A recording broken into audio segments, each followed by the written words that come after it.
Esther chapter 5. Now it came to pass on the third day that Esther put on her royal apparel and stood in the inner court of the king's house over against the king's house, and the king sat upon his royal throne in the royal house over against the gate of the house.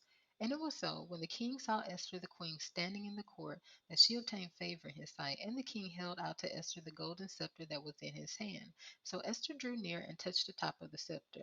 Then said the king to her, "What will you, Queen Esther, and what is your request? It shall be even given to you to the half of the kingdom." And Esther answered, "If it seem good to the king, let the king and Haman come this day to the banquet that I have prepared." Then the king said, "Cause Haman to make haste, that he may do as Esther has said." So the king and Haman came to the banquet that Esther had prepared. And the king said to Esther at the banquet of wine, "What is your petition? And it shall be granted you. And what is your request? Even to the half of the kingdom it shall be performed." Then answered Esther and said, "My petition and my request is, if I have found favor in the sight of the king, and if it please the king to grant my petition and to perform my request, let the king and Haman come to the banquet that I shall prepare for them, and I will do tomorrow as the king has said."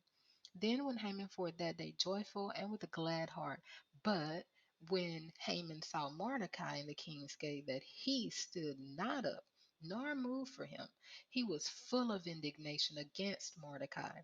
Nevertheless, Haman refrained himself, and when he came home, he sent and called for his friends and Zeresh his wife.